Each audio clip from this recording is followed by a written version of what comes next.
NFPA 72, the National Fire Alarm and Signaling Code, addresses the wiring methods for fire alarm systems.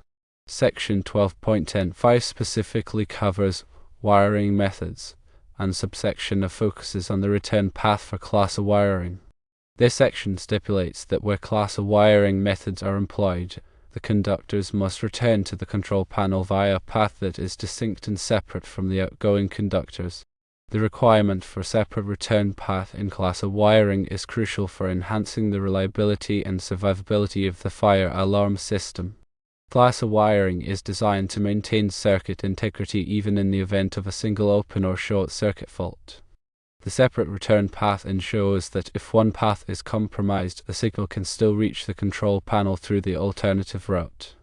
The code emphasizes that the return path must be protected against physical damage.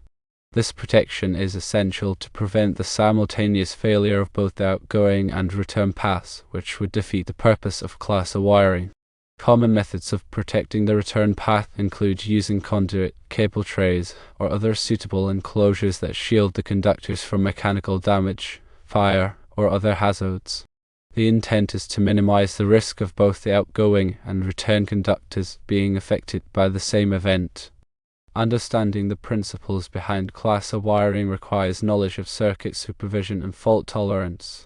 In a supervised fire alarm circuit, the control panel constantly monitors the integrity of the wiring. Any break or short circuit in the wiring is immediately detected and reported as a trouble condition.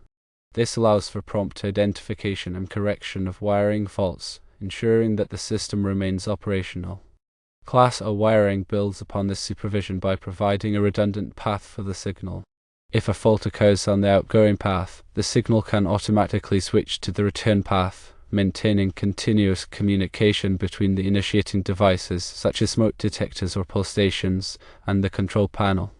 The control panel is designed to recognize and respond to signals from either path, ensuring that an alarm is always received.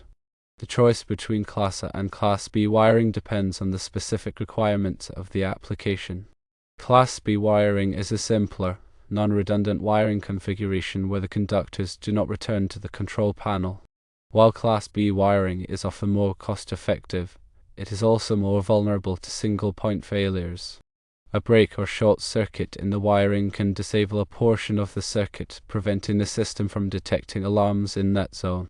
Class A wiring is typically required in critical applications where system reliability is paramount, such as in hospitals, high-rise buildings, or other facilities where a fire could have catastrophic consequences. The added cost and complexity of Class A wiring are justified by the increased level of protection it provides. When designing and installing a Class A fire alarm system, it is important to carefully consider the routing of the outgoing and return conductors. The two paths should be physically separated as much as possible to minimize the risk of both being affected by the same event. For example, the outgoing conductors might be routed along one side of a building while the return conductors are routed along the opposite side. Alternatively, the conductors could be routed through different floors or different areas of the same floor. In some cases, it may be necessary to use fire-rated cable or conduit to further protect the conductors. Fire-rated cable is designed to withstand high temperatures and flames for a specified period of time, providing additional protection against fire damage.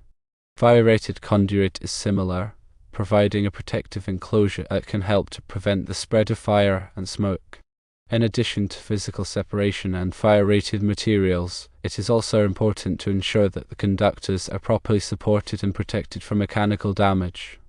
Cables should be securely fastened to walls, ceilings, or other structural elements to prevent them from sagging or being pulled.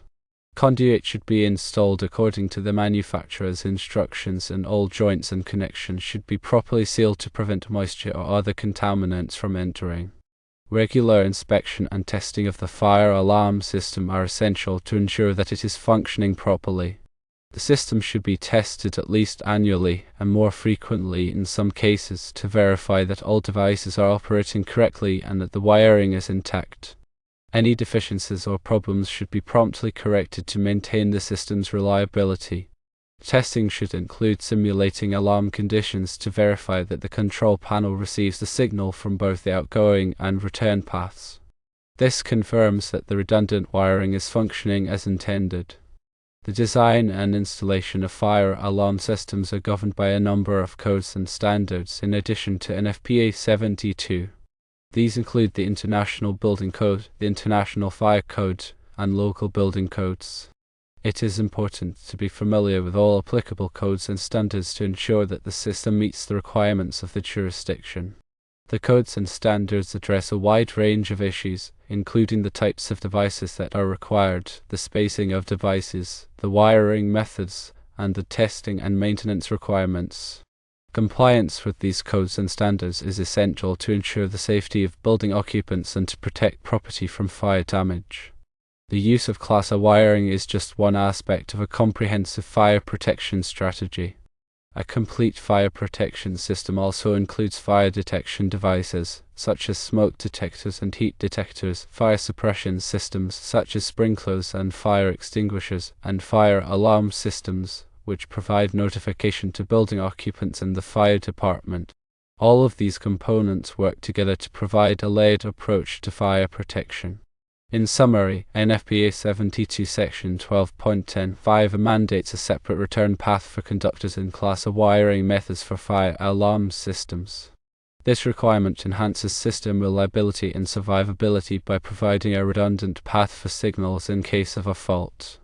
The return path must be protected against physical damage to ensure that both paths are not compromised simultaneously. Understanding and implementing these requirements are crucial for designing and maintaining effective fire alarm systems.